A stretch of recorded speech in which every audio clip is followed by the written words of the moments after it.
पूर्व भिडियो रे आमे अवतल दर्पण विषय कथा होइतिले।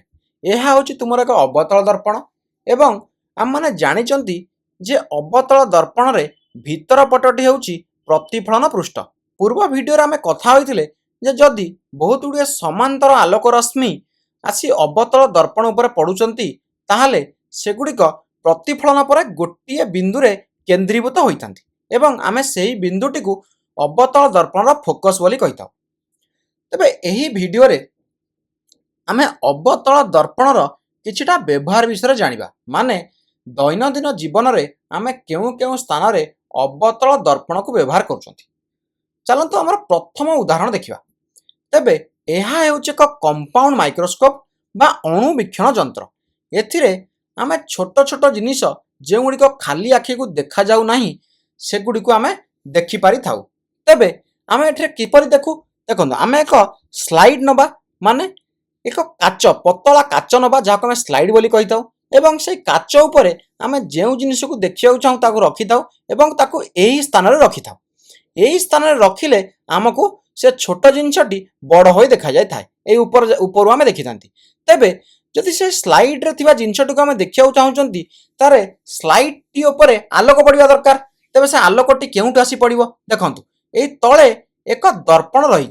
तुमे जदि दर्पण टी को हाथ मारी देखिबो ताल तुमे जानि परिबो एहा होचे एक अवतल दर्पण।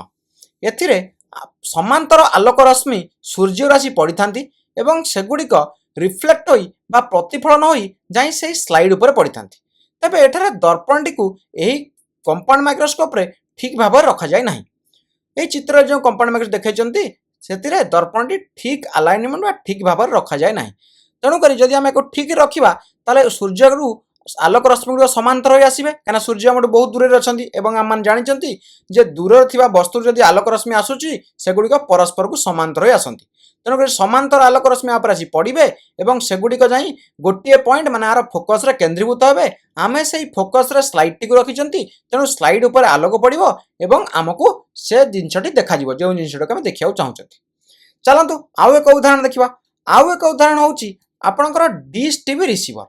तेबे डिश टीवी रिसीवर आकृति को जो देखिबो ताले यह अवतल दर्पणर आकृति परि होइता है। यह किपरि काम करे देखंतु हमर रेडियो तरंग बा रेडियो सिग्नल किछि एही परि आस्तांती से लोक बहुत दूर आछंती तेणु कर सेगुड़िक समांतर होई आसीबे एवं सेगुड़िक एही अवतल प्रतिफलक पृष्ठ को हिट कला परे बा एथिरे बाजिला परे एगुड़िक एही परि भाबरे प्रतिफलन होई गोटिए पॉइंट रे केंद्रीभूत हेबे एवं क्यों पॉइंट रे केंद्रीभूत हेबे आम मान जानिचंती जे अवतल दर्पण रे यदि समांतर आलोक रश्मि आछंती सेगुड़िक फोकस रे केंद्रीभूत हेबे। तेणु करी एई जे रेडियो सिग्नल गुडे आसिला सेगुड़िक ए अवतल प्रतिफलक पृष्ठर फोकस रे केंद्रीभूत हेबे एवं आमे सेई फोकस रे एक रिसीवर लगाइचंती। से रिसीवर टी कोन करिवो से रिसीवर टी वर्तमान से रेडियो सिग्नल बा रेडियो तरंग को रिसीव करिवो बा ग्रहण करिवो एवं ताको ग्रहण करी से टीवी को पठाइबो एवं याको टीवी रे पठाइले आमे टीवी रे चित्र बा छवि देखि परिबा। चलंतु आउ एक उदाहरण विषय कथा हेबा। आउ एक उदाहरण कोन टॉर्च लाइट बा संधानी आलोक बा जानवाहन गुड़िकर लागिथिबा शीर्ष आलोक बा जाहाको आमे हेडलाइट बोली कहिथाउ। तेबे एठारे पूर्व केस अपेक्षा टिके अलगा व्यवहार होइता है। कोन अलगा व्यवहार होइता चलन देखिबा।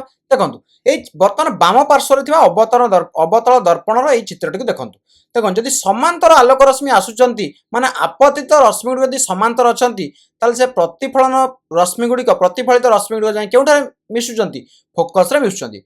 वर्तमान मु तुमको कहिबी जदि तुम ए डायग्राम टी को बा चित्रटी को उलटाई दबो ताहाले मध्य चित्रटी ठीक समान रह ठीक रहइबो बा कोनोसी क्षेत्र भूल हेबो नाही। ता माने कोन माने मु जदि प्रतिफलित रश्मि गुडी को आपतित रश्मि करि दिए ताहाले ए आपतित रश्मि गुडीक प्रतिफलित रश्मि होई जिवो। माने मु किछि एही परि भाबरे कहूछि जदि ए फोकस रे मु आलोकर एक उत्स रखि दिए एवं वर्तमान आपतित रश्मि गुडीक से आलोक उत्स बा फोकस रु बाहरी जाई अवतल दर्पणर प्रतिफलन पृष्ठ रे बाजुचंती ताहाले सेगुड़िक जतले रिफ्लेक्ट होबा प्रतिफलित होई जिवे सेगुड़िक सब समांतर होई जिवे। माने वर्तमान देखंतु एटा एटाला आपतित रश्मि एवं एटाला हमर प्रतिफलित रश्मि एवं एटा होइगला हमर लंब बा नॉर्मल एवं एठार मध्य देखंतु आपतन कोण इजिकल टू कोण हेउची प्रतिफलन कोण हेउची बा आलोकर प्रतिफलनर नियम एठारे फॉलो हेउची। ତେଣୁ ବର୍ତ୍ତମାନ ଯଦି ଫୋକସ୍ରେ ଏକ ଆଲୋକର ଉତ୍ସ ରଖୁଛି ସେଥିରୁ ଆଲୋକ ରଶ୍ମି ଗୁଡ଼ିକ ବାହାରିବ ଏବଂ ଯଦି ଫୋକସ୍ରୁ ସେ ଆଲୋକ ରଶ୍ମି ଗୁଡ଼ିକ ବାହାରି ଯାଇଛନ୍ତି ତାହେଲେ ସେଗୁଡ଼ିକ ପ୍ରତିଫଳନ ହେଲା ପରେ ମୋତେ ଏକ ସମାନ୍ତର ଆଲୋକ ଗୁଚ୍ଛ ମିଳିବ। ତେବେ ଏହି ଜିନିଷଟିକୁ ଆମେ ଏହି ଟର୍ଚ୍ଚରେ ବ୍ୟବହାର କରୁଛନ୍ତି। ଏହି ଟର୍ଚ୍ଚରେ ଯେଉଁ ପଛ ଭାଗଟିକୁ ତୁମେ ଦେଖୁଛ ତାହା ହେଉଛି ଏକ ଅବତଳ ଦର୍ପଣ ବା ଅବତଳ ଦର୍ପଣର ଆକୃତି ଯେଉଁପରି ଏହାର ଆକୃତି ମଧ୍ୟ ସେହିପରି ଏବଂ ଏ ଟର୍ଚ୍ଚରେ ଯେଉଁ ଆଲୋକର ଉତ୍ସଟି ରହିଛି ତାହା ଏହି କନକେଭ୍ ରିଫ୍ଲେକ୍ଟର ବା ଅବତଳ ଦର୍ପଣର ଫୋକସ୍ରେ ଲାଗିଛି। ତେବେ ଯଦି ବର୍ତ୍ତମାନ এই আলোক উৎসর আলোক বাহারিবে কিছু আলোক রশ্মি কোণ হবে সিধা সিধা বাহারি আসবে এপরি কিছু আলোক রশ্মি সিধা সিধা বাহারি আসবে এবং কিছু আলোক রশ্মি যাই কোণ করিবে সে কনকেভ পৃষ্ঠতল বা অবতল পৃষ্ঠতলরে বাজিবে এইপরি ভাবে বাজিবে এবং আমমান দেখিলে এটি যদি ফোকসরে থিবা আলোকর উৎসরু আলোক রশ্মি আসুচি তাহলে সেগুড়িক প্রতিফলন হেলা পরে কিপরি সমান্তর ভাবে যাউচন্তি তেণুকরি এঠারে মধ্য এই আলোক রশ্মি গুড়িক বর্তমান সমান্তর হয়ে বাহারকু বাহারিবে এবং ଆମକୁ ଏକ ଶକ୍ତିଶାଳୀ ସମାନ୍ତର ଆଲୋକ ଗୁଚ୍ଛ ମିଳିବ। ଏଠାରେ ଆମେ ଏକ ମଜାଦାର ଜିନିଷ ଶିଖିଲେ ଯେ ଯଦି ଆଲୋକ ରଶ୍ମିଗୁଡ଼ିକ ସମାନ୍ତର ଆସୁଛନ୍ତି ତାହେଲେ ସେଗୁଡ଼ିକ ଯାଇ ଫୋକସ୍ରେ ମିଟ୍ କରିବା କେନ୍ଦ୍ରୀଭୂତ ହେବେ। ସେହିପରି ତାର ଓଲଟା ମଧ୍ୟ ସତ୍ୟ। ଓଲଟା କ'ଣ ଯଦି ଆଲୋକର ଉତ୍ସ ଫୋକସ୍ରେ ଅଛି ଏବଂ ଫୋକସ୍ରୁ ଆଲୋକ ରଶ୍ମିଗୁଡ଼ିକ ଆସୁଛନ୍ତି ତାହେଲେ ଯେଉଁ ପ୍ରତିଫଳିତ ରଶ୍ମିଗୁଡ଼ିକ ଯିବ ସେଗୁଡ଼ିକ ପରସ୍ପରକୁ ସମାନ୍ତର ହୋଇଯିବ। ତେବେ ଚାଲନ୍ତୁ ଆଉ ଏକ ଉଦାହରଣ ଦେଖିବା। ଏ ଯେଉଁ ଆଉ ଏକ ଉଦାହରଣ ଦେଖିବା ତାହା ଆଲୋକ ବିଷୟରେ ନୁହେଁ ବରଂ ଶବ୍ଦ ବିଷୟରେ। ମାନେ କ'ଣ ମାନେ ଭାବି ନିଅନ୍ତୁ ଯେ ତୁମେ ଏହି ସ୍ଥାନରେ ଠିଆ ହୋଇ ଏକ ଭାଷଣ ଦେଉଛ ଏବଂ ତୁମ ଆଗରେ ବହୁତ ଗୁଡ଼ିଏ ଲୋକ ବସିଛନ୍ତି। ତୁମେ ଚାହୁଁଛ ତୁମେ ଯେଉଁ ଶବ୍ଦ ଗୁଡ଼ିକ କହୁଛ ସବୁ ଯାଇ ଲୋକଙ୍କ ପାଖରେ ପହଞ୍ଚୁ।